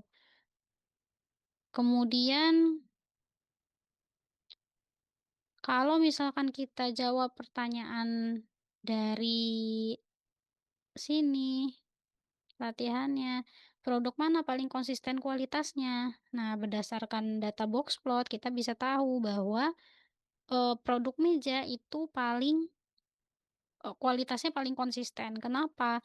Karena bisa kita lihat dari, sebaran datanya itu lebih sempit ya. Ini sebaran data ya, kuartil 1 sampai kuartil 3. Ini sebaran datanya, lebih sempit, kemudian jarak antara kuartil 1 ke median, kuartil 3 itu tidak terlalu jauh. Dari 5,5 ke 10,5 itu tidak terlalu jauh. Kemudian, mmm, data Whisker, ini Whisker-nya ya. Jadi yang data garis bawah ini sama garis atas itu Whisker. Data Whisker yang bawah dan yang atas itu relatif seimbang, ya, relatif seimbang. Jadi semakin kecil penyebaran data pada box plot, maka variasi reject juga semakin kecil. Artinya jumlah reject produk meja itu cenderung stabil, kemudian kualitas produk meja ini lebih konsisten dibandingkan produk lainnya, gitu. Kemudian yang kedua, kalau ditanya produk mana yang memiliki variasi reject terbesar, nah kayak yang tadi disebutkan ya, produk yang punya, eee, reject terbesar itu adalah produk lemari, ya, produk lemari. Nah, ini bisa dilihat karena rentang datanya panjang, ya. Tadi kan rentang datanya pendek, ini rentang datanya cukup panjang, 4 sampai 11, kemudian juga dia, Whisker-nya juga tinggi sekali, ada yang sampai 15, gitu. Kemudian kalau kita simpulkan, ya berarti produk meja di sini paling stabil dan juga konsisten kualitasnya, sedangkan produk lemari itu variasi reject terbesar dan perlu perhatian lebih dalam, terkait pengendalian kualitasnya, gitu. Kemudian selanjutnya kita bahas terkait, eee, Pareto chart ya, gitu. Nah, di diagram ini kita bisa lihat bahwa produk lemari itu punya, reject yang paling tinggi ya dibandingkan produk lainnya. Kita bisa tambahkan misalkan mau ditambahkan label ya.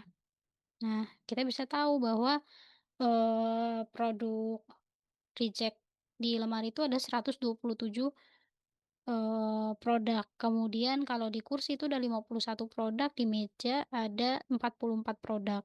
Nah, batang lemari ini kan paling tinggi ya, ini menunjukkan bahwa sebagian besar reject berasal dari sini. Kemudian garis merah ini menunjukkan persentase kumulatif. Jadi, lemari ini menyumbang lebih dari 50% dari total reject. Di sini kan bisa dilihat di sini ya, di secondary axis-nya ya, ini kan aksis pertama ini menunjukkan jumlah produk ya. Jadi 0 sampai 140 ini menunjukkan jumlah produknya, gitu. Kemudian 0 sampai 100% itu menunjukkan persentasenya ya, persentase kumulatif. Artinya dari sini kita bisa ngelihat kira-kira sekitar 50%, lemari ini menyumbang 50%, total reject. Kemudian setelah ditambah kursi, kemudian ditambah meja, total reject-nya itu mencapai, mendekati 100% gitu. Cuman yang paling banyak menyumbang total reject adalah lemari. Nah, masalah kualitas produksi itu paling dominan terdapat pada produk lemari. Maka perusahaan perlu, memprioritaskan evaluasi proses produksi lemari terlebih dahulu, karena perbaikannya ini nanti akan, mmm, memberikan pengaruh yang besar terhadap penurunan total reject gitu. Jadi yang perlu dievaluasi terlebih dahulu nih yang lemari dulu nih. Nah, ini berarti menjawab pertanyaan kan produk mana yang paling banyak reject? Lemari. Produk mana yang perlu evaluasi QC lebih ketat? Nah, lemari gitu karena dia yang paling banyak gitu. Kalau dari 3 ini, sudah selesai. Jadi tadi kita sudah belajar terkait distribusi, penggunaan mesin, kemudian jumlah reject-nya seperti apa, kemudian jumlah kalau pakai box and whisker seperti apa, kemudian kalau pakai Pareto seperti apa. Nah, Kalau tadi kan box whisker ini kita bisa tahu rata-rata kerusakan berapa, paling sedikit berapa jumlahnya. Kalau yang di Pareto kita tahu berapa persen sih kerusakan dari produk tersebut gitu. Dalam yang menyumbang berapa persen sih dari total kerusakan, eee, yang terjadi. Kalau ini kan tadi masing-masing produk ya jumlahnya ya, lebih ke jumlah. Tapi kalau di sini, kalau yang Pareto lebih ke persentase gitu. Jadi sama-sama kita bisa tahu, yang mana yang paling banyak reject-nya gitu, tapi kalau di sini kita lebih ke persentase kalau di Pareto. Nah kalau di apa namanya, kalau di,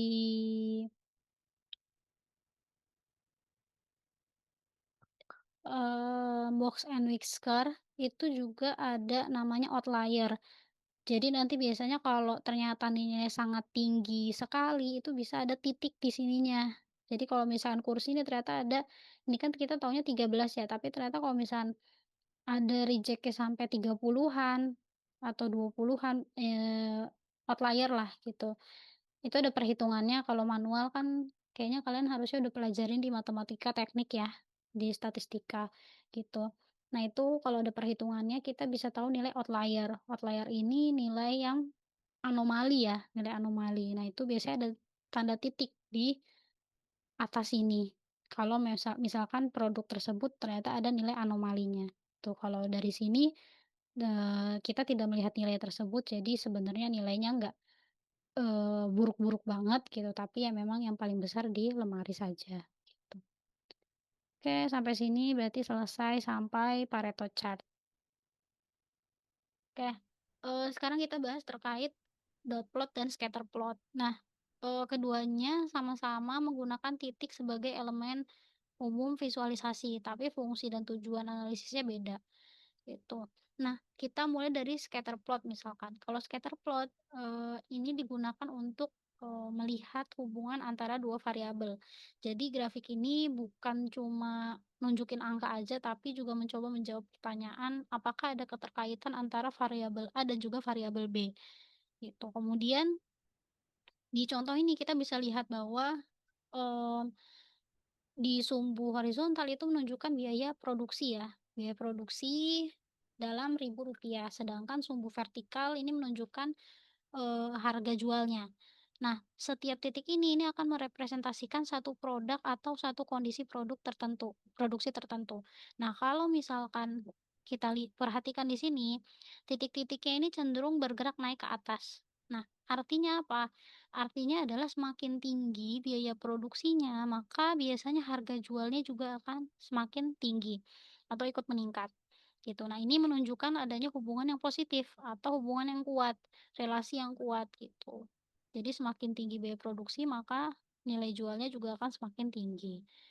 Nah, dari scatter plot kayak gini, itu manajer produksi atau pemilik usaha biasanya bisa langsung ngambil keputusan yang strategis. Misalnya, apakah kenaikan biaya produksi masih sebanding dengan kenaikan harga jual? Apakah produk dengan biaya tinggi benar-benar memberikan margin keuntungan yang lebih baik gitu. Jadi ini bisa, digunakan. Kemudian selain itu scatter plot juga bisa mendeteksi, data yang tidak normal atau outlier. Misalnya kalau ada satu titik biaya produksi yang rendah tapi harga jualnya sangat tinggi. Nah, kita bisa mempertanyakan apakah ada faktor lain seperti branding, desain, atau kesalahan input data. Kemudian yang di sebelahnya ada dot plot. Nah, kalau tadi scatter plot itu kan fokusnya pada hubungan dua variabel ya. Gitu. Kalau dot plot ini lebih fokus pada distribusi atau penyebaran data dalam satu variabel tertentu. Contohnya, ini ada distribusi waktu proses produksi ya pada beberapa tahapan kerja. Mulai dari persiapan material, pemotongan rangka, kemudian pemasangan busa, sampai finishing. Nah, setiap titik ini menunjukkan lama waktu pengerjaan pada satu observasi atau batch produksi. Nah, dari visualisasi ini kita bisa lihat langsung bahwa proses perakitan akhir itu memiliki sebaran waktu yang paling panjang dan cenderung berada di durasi lebih tinggi dibandingkan tahapan yang lain, ya, dia akan lebih tinggi ya. gitu. Nah, ini menandakan bahwa perakitan akhir ini kemungkinan menjadi proses yang paling memakan waktu dalam alur produksi, gitu. Paling banyak memakan waktu di perakitan akhir. Nah, informasi seperti ini kan cukup penting ya, sangat penting bahkan dalam manajemen produksi. Kenapa? Karena ketika kita tahu, tahapan mana yang paling lama, kita bisa mulai melakukan, evaluasi untuk efisiensi. Misalnya apakah perlu tambahan tenaga kerja, apakah perlu perbaikan metode kerja, dan lain-lain, gitu. Oke, ini yang scatter plot ya, apa namanya, fungsi-fungsinya, ya. Teman-teman bisa lihat di sini. Jangan lupa diawali dengan sumbu nol kayak tadi ya, semua grafik sebenarnya baiknya diawali dengan, angka nol. Kemudian gunakan ukuran titik, warna, atau bentuk berbeda untuk menyisipkan informasi tambahan dalam satu grafik, gitu. Pakai garis tren atau thread line, nanti ada di contoh. Hindari terlalu banyak garis tren. Ya, oke, selanjutnya kita bahas terkait mungkin sebelum ke line chart, kita bahas terkait dot plot sama scatter plot dulu ya, karena, nanti akan berhubungan, tuh. Kita mulai dari yang dot plot dulu. Di sini pertanyaannya, produk mana paling sering mengalami downtime, ya. Mmm, kemudian produk mana paling stabil produksinya, berarti kita butuh data produk, kemudian juga kita butuh data downtime. Nah, di sini kita blok seperti biasa, data produk, kemudian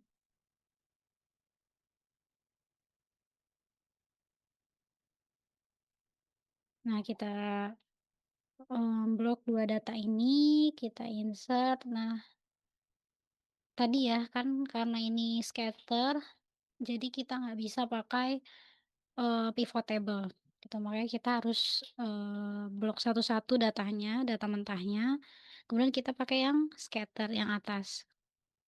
Nah, kita pindahin dulu ke bawah sini.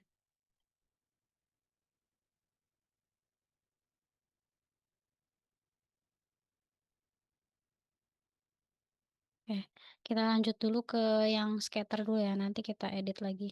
Yang scatter plot kita butuh apakah jam kerja tinggi menyebabkan reject meningkat, berarti kita butuh data, mmm, jam kerja dan juga data jumlah reject ya. Berarti kita blok yang jam tenaga kerja, kemudian kontrol yang mana tadi, jumlah reject ya, kontrol, oke. Oke, sudah kita blok dua-duanya, kemudian kita insert, kita pakai yang scatter juga. Nah, ini kita taruh di bawah.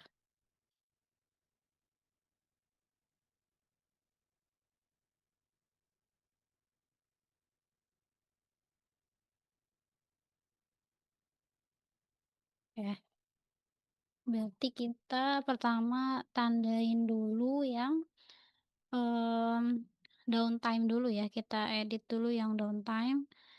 Di sini kita seperti biasa, kita hilangkan grid lines-nya, kemudian, titiknya kita klik, kemudian kita klik kanan, kita tambahkan data label, kita pakai yang call out aja, oke. Nah, ini kita tidak perlu cantumkan nilainya, karena apa, karena kita sebenarnya nggak terlalu butuh angkanya ya, karena kan kita udah bisa lihat dari, sebaran datanya gitu. Kita butuhnya titik ini itu menggambarkan apa, gitu. Makanya kita edit lagi, kita klik, kemudian klik kanan, kita format data label, kemudian kita hilangkan, coba kita hilangkan y value-nya atau angkanya, tuh. Jadi yang tertampil di sini adalah, nama produknya aja. Nah, ini kan ada yang tumpang tindih ya, ini bisa teman-teman, apa namanya, diklik kemudian digeser-geser aja satu-satu kalau memang masih, tertumpuk ya, jadi digeser-geser aja sampai, rapih lah, nanti teman-teman geser dirapihin kalau di ujian ya gitu, kalau apa, video ini hanya contoh saja.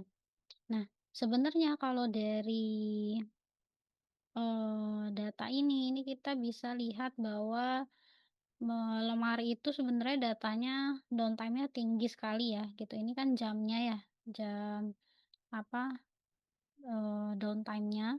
Kita bisa menjawab pertanyaan ini dot plot ya, jadi sekali lagi ini dot plot karena, maksudnya dot plot tuh titik-titik ya, itu dot maksudnya titik-titik.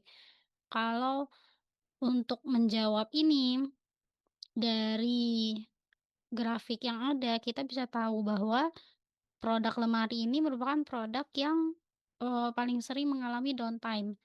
Downtime mesin karena, punya banyak titik ya, punya banyak titik pada downtime yang tinggi. Jadi di sini kan kita bisa lihat lemari paling banyak nih titiknya di area, eee, tinggi ya, downtime mesin yang tinggi, sekitar 16 sampai 20 ini.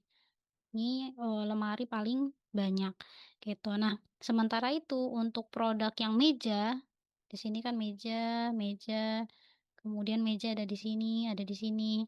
Itu, cenderung paling stabil ya, karena, downtime-nya ini berada pada rentang yang rendah hingga juga sedang, dari rendah hingga sedang, dan dia tuh tersebar secara merata, gitu. Hal ini, menunjukkan bahwa proses produksi lemari itu kemungkinan lebih kompleks dibandingkan produk lainnya karena dia butuh waktu, downtime mesin yang tinggi gitu. Jadi ini lebih kompleks yang lemari. Nah ini akan makanya tadi saya bilang kenapa bahasnya dot plot dulu karena, berkaitan nih sama tadi kan kita tahu ya dari mana sih nih, dari sini ya kita tahu bahwa jumlah reject produknya lemari itu paling tinggi dibandingkan produk yang lain. Nah, ada kemungkinan, pengerjaannya kan juga, mungkin juga pengerjaannya juga lama, ini juga berkaitan nih. Makanya di sini juga terlihat bahwa lemari itu, downtime mesinnya tinggi, pengerjaannya lebih lama gitu, lebih sulit dibandingkan produk yang lainnya. Kemudian untuk yang jumlah reject, kita lihat. Nah ini ya, produk mana yang paling sering mengalami downtime ya lemari, produk mana yang stabil produksinya tadi meja, karena dia sebarannya rata dari rendah ke tinggi itu ada dan tidak mendominasi di rendah nggak mendominasi, di sedang tidak mendominasi, di tinggi juga tidak mendominasi, hanya tersebar merata saja. Kemudian yang scatter plot, kita hilangkan dulu, grid lines-nya ya. Kemudian kita tambahkan thread line, karena ini kan scatter ya, jadi kita harus tambahkan thread line. Nah ini jangan lupa tadi ditambahkan, diedit ini ya.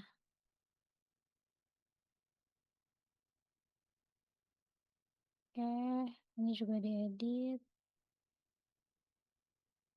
Ini teman-teman dirapih-rapihkan aja ya. Jadi kalau udah selesai itu, wajib dirapihkan. Entah nanti, font-nya diubah huruf apa, ukurannya semana, itu seni ya, maksudnya yang penting terlihat bagus dan juga orang paham dengan grafik yang teman-teman buat.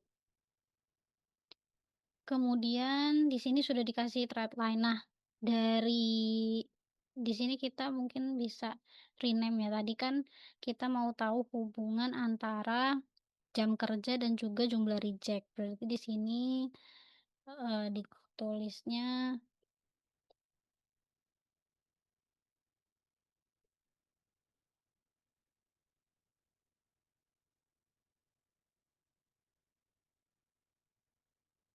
oke, ditulisnya hubungan jam kerja dan jumlah reject. Oke, berarti kalau dari sini kita bisa lihat nih bahwa berdasarkan scatter plot, kalau ini kan scatter plot ya. Berdasarkan scatter plot, hubungan antara jam kerja Ini kan, waktu kerja ya, jam kerja dengan jumlah reject. Mungkin ini bisa teman-teman tambahkan juga misalkan, eksis titelnya. Karena kan dia ada, eee, yang sebelum-sebelumnya juga boleh teman-teman tambahkan. Ini kan mungkin teman-teman tambahkan jumlah reject misal.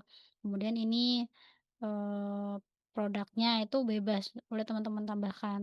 Nah, ini juga perlu, jadi teman-teman tambahkan, judulnya di sini.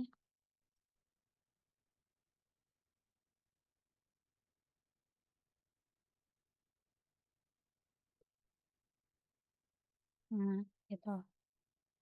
Kalau misalkan teman-teman sudah tambahkan ini, berarti teman-teman nggak perlu tambahkan judul sebenarnya. Tapi kalau misalkan teman-teman nggak tambahkan ini, teman-teman tambahkan judul, gitu. Bebas nanti senyamannya aja yang mana, oke. Nah, kalau dari grafik ini kita bisa tahu bahwa, hubungan antara jam kerja dan jumlah reject itu tergolong rendah atau tergolong lemah ya. Lebih tepatnya lemah gitu. Karena, bisa kita lihat dari persebaran titik yang, eee, acak, ini kan titiknya acak ya sebarannya, kemudian juga garis straight line-nya terlihat sedikit menurun gitu. Sehingga peningkatan jam kerja itu tidak secara langsung menyebabkan peningkatan jumlah reject. Kayak di sini kan jam kerjanya sebenarnya rendah ya, termasuknya rendah gitu, sekitar 7 lah gitu, tapi jumlah reject-nya tinggi. Sedangkan di sini, jam kerjanya cukup tinggi sekitar 15, tapi, jumlah reject-nya lebih rendah dibandingkan yang tadi, tuh. Makanya, bisa disimpulkan bahwa peningkatan jam kerja ini tidak secara langsung menyebabkan peningkatan jumlah reject. Artinya, indikasi kelelahan kerja itu belum terlihat secara signifikan terhadap hasil reject. Jumlah reject yang banyak itu tidak disebabkan oleh kelelahan bekerja gitu, kalau dari data ini, gitu. Itu artinya. Kan makanya menjawab apakah jam kerja tinggi menyebabkan reject meningkat? Tidak gitu, karena trend line-nya turun gitu. Ada juga yang tinggi tapi, jumlah reject rendah. Kemudian apakah indikasi kelelahan kerja? Tidak juga, karena tadi, nilainya tidak meningkat, kecuali kalau nilai trend line-nya meningkat, oke berarti ada hubungan nih yang kuat gitu, ada indikasi yang kuat bahwa kelelahan karena jam kerja tinggi jadi reject-nya meningkat gitu, kalau di data ini tidak ada, seperti itu. Itu tadi, dot plot dan juga scatter plot. Oke, selanjutnya kita masuk ke line chart atau chart terakhir di pertemuan ini. Nah, di line chart ini atau grafik garis, kalau sebelumnya kan diagram batang digunakan untuk membandingkan kategori ya. Pie chart kita gunakan untuk melihat proporsi, kemudian histogram kita gunakan untuk melihat distribusi data. Nah, maka kalau line chart kita gunakan untuk melihat perubahan data dari waktu ke waktu. Jadi cocoknya untuk melihat perubahan data dari waktu ke waktu. Untuk melihat tren ya, untuk melihat tren gitu. Kemudian, mmm, tipsnya yang pertama adalah jangan terlalu banyak garis. Kemudian gunakan garis yang jelas, tidak menggunakan garis putus-putus. Garis, solid aja, kita gunakan garis solid. Kemudian kita kasih label garis secara langsung. Kita kasih, legend di sini, biasanya nanti kita, di praktik ya. Kemudian gunakan skala yang sesuai. Jadi skalanya pakai yang sesuai. Sebenarnya ini, kurang sesuai juga ya kalau dari gambar, harusnya dimulai dari nol. Jadi kalau bisa datanya dimulai dari nol, gitu. Sekarang kita lanjut ke line chart ya. Nah, yang line chart ini yang pertama, bagaimana tren produksi dari Januari sampai Juni, kemudian bulan mana produksi tertinggi. Artinya berarti kita butuh data, eee, bulan, kemudian juga kita butuh data, produksi, tuh. Nah, di sini kita coba pakai yang, kini kita udah bisa pakai pivot nih, kita kontrol semua, kemudian kita insert pivot table, oke. Kita coba lokasinya di sini ya. Oke, kita berarti butuh data bulan, kemudian kita butuh unit produksi. Oke, kita blok semua, kemudian kita insert, kita coba pakai line ya.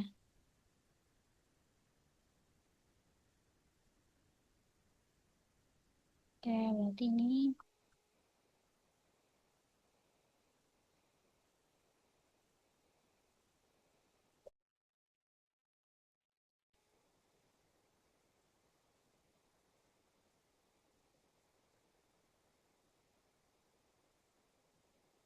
ya saya rename jadi produksi by bulan ya. Ini kita hilangkan guidelines-nya, kemudian kita edit-edit seperti biasa. Oke, dari sini kita tahu bahwa em, bagaimana tren produksi dari Januari hingga Juni. Oh, ternyata kita tahu. Ini kita hilangkan dulu ya, yang legendnya ya. Oke. Oh, oh iya, kita tahu. Ternyata apa trennya adalah fluktuasi ya, cenderung fluktuatif. Jadi turun, kemudian naik, kemudian turun lagi. Tuh, kemudian bulan mana produksi tertinggi? Oke, dari sini kita tahu bahwa produksi tertinggi itu ada di bulan Juni. Gitu. Kenapa tadi saya bilang apa namanya legendnya dihilangkan saja? Karena memang cuma satu garis ya, gitu, tidak menunjukkan apapun, hanya menunjukkan jumlah produksi saja. Kecuali kalau nanti diminta produksi per produk, berarti kan nanti kalau di sini ada 3 produk ya berarti nanti ada 3 garis nih, gitu. Nah, baru kita pakai em, legend ya, gitu. Biar tahu, oh ini garis yang merah apa, garis misalkan hijau apa, biru apa. Tapi kalau cuma satu garis ya kita hilangkan saja legendnya, gitu. Ini sudah menjawab. Kemudian yang selanjutnya stack line chart, line chart ya. Sebenarnya yang stuck sama yang 100% ini kurang apa kurang cocok ya, kurang relevan. Jadi kalau line chart ini tuh kita kurang relevan kalau mau mencari, misalkan di sini kan ada produk mana yang paling banyak menyumbang biaya atau yang paling dominan, kayak yang di sini yang paling dominan yang mana. Sebenarnya kalau kayak gitu lebih cocoknya kita pakai tadi yang pie chart atau bar chart atau column chart itu lebih cocok gitu. Kenapa kayak gitu? Nanti kita lihat. Ini kita coba ya. Kita coba aja pakai line chart. Misalkan produk mana yang paling banyak menyumbang biaya. Berarti kita butuh em, produk, kemudian kita juga butuh biaya produksi sebenarnya kan. Nah, kita lihat apakah di sini ada biaya produksi. Ternyata belum ada biaya produksi. Artinya kita harus menambahkan em, biaya produksi ya.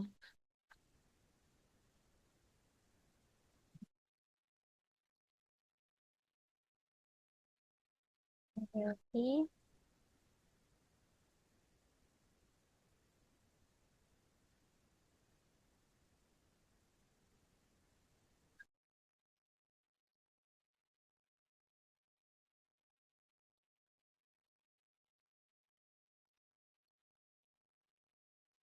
Biaya produksi berarti kan jumlah biaya keseluruhan ya, biaya material, tenaga kerja, overhead. Nah, itu semua ditambahkan gitu. Kenapa tadi nggak saya kasih pengali unit produksi? Karena di sini di data ini diasumsikan bahwa 343 juta ini, biaya material 343 juta ini, itu adalah biaya material untuk produksi sebanyak 197 kursi. Jadi kita nggak perlu kali lagi unit produksinya. Kita eh, sama aja kita jumlahkan. Dan kita klik ke bawah supaya ini kita ignore error aja. Oke, berarti total produksinya segini. Ini dalam juta ya. Karena kan yang lainnya juga juta. Oke. Nah, sekarang kita sudah punya biaya produksi, kita punya data produk, kita coba buat yang stack line ya.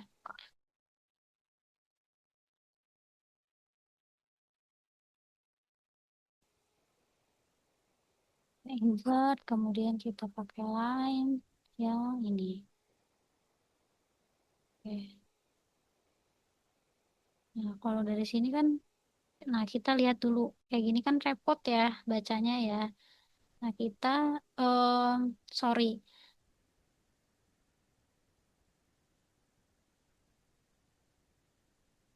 saya ada kesalahan. Kita delete dulu.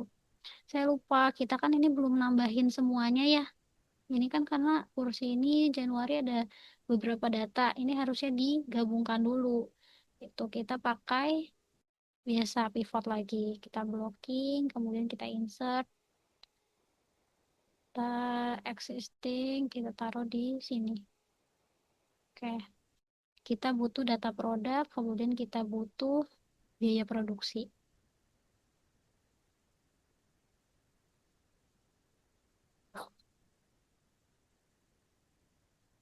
Kita pakai cara hmm. Selain tadi kita butuh, tadi pertanyaannya adalah tiap bulan ya. Apakah ada perubahan kontribusi tiap bulan? Berarti kita butuh data bulan juga. Kayak kita tambahkan. Nah, ini kan datanya kurang bagus ya. Gitu. Kita mau membandingkan bulan kan sebenarnya di bawah sini. Oke, berarti bulan ada di kategoris. Kemudian di legendnya kita kan mau melihat tiap produk seperti apa kan. Kita pindahkan aja produknya. Oke. Kita dapatkan grafiknya seperti ini. Nah, dari gambar ini, ya betul, kita tahu bahwa ternyata yang paling banyak menyumbang itu adalah yang meja gitu, karena dia produksinya tinggi gitu. Tapi eh, ini nggak kurang tepat ya, penggunaan grafik ini tuh akan kurang tepat ketika pertanyaannya menyumbang biaya atau kontribusi itu lebih tepatnya pakai tadi pie chart atau donut chart atau mungkin bisa juga pakai kolom eh, clustered column tadi gitu yang awal gitu dibandingkan menggunakan line chart karena line chart ini memang lebih baik untuk melihat trend line ya gitu atau tren penjualan seperti apa. Kalau misalkan tadi ditanyanya em, apa penjualan tiap bulan setiap produk. Nah, ini lebih tepat gitu penggunaan seperti ini. Tapi kalau misalkan kontribusi atau paling banyak menyumbang itu lebih baik pie chart atau batang chart gitu. Kalau apa ini kita coba aja hasilnya seperti ini. Nah, ini bisa ngelihat juga sih gitu. Kalau misalkan paling banyak menyumbang biaya tadi berarti yang meja. Kemudian apakah ada perubahan kontribusi biaya tiap bulan? Ya jelas ada perubahan kontribusi biaya karena ada yang ada yang rendah, ada yang naik lagi gitu. Cuman nggak terlalu bagus lah untuk ditampilkan seperti ini. Baiknya memang pakai stack bar atau pie chart tadi. Kemudian next kita lanjut ke eh, ini yang mungkin akan em, sangat tidak bagus ya 100% 100% stack line chart gitu. Karena em, kan tadi kita sama-sama tahu ya bahwa kalau 100% clustered column itu menampilkan ya misalkan produknya ada kursi dan meja ya udah di dalam grafik itu pasti ditampilkan sebanyak 100% untuk masing-masing produk. Cuma memang komposisi di dalamnya nanti berapa persen misalkan pakai tadi solid sama kayu lapis berarti 100% di dalam kursi itu berapa persen sih yang pakai solid berapa persen sih yang pakai kayu lapis gitu. Nah, kalau pakai line chart ini nggak akan terlihat. Kita lihat ya. Produk mana yang paling dominan biaya produksinya? Berarti produk sama biaya produksi ya. Kita coba pakai pivot lagi. Oke, kita existing. Kemudian kita taruh di sini deh. ya, produk, kemudian biaya produksi. Nah, kita udah dapet nih data ini nih. Oke, udah. Oh, kita blok aja produk mana yang paling dominan biaya produksinya. Oke, ini ya, kita lihat. Atau misalkan kita tambahkan data ini ya, biaya. Oke, tambahkan ini. Kemudian kita pakai insert, kemudian line yang 100% ya. Nah, ini ya. Ini akan terlihat seperti ini ya, teman-teman. Jadi, semuanya itu bergaris aja gitu. Misalkan ini biaya, eh, biaya produksinya ini salah nih ya.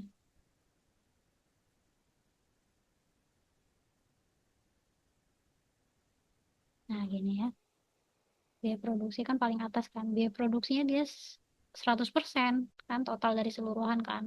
Gitu. Cuman hasilnya akan garis kayak gini aja.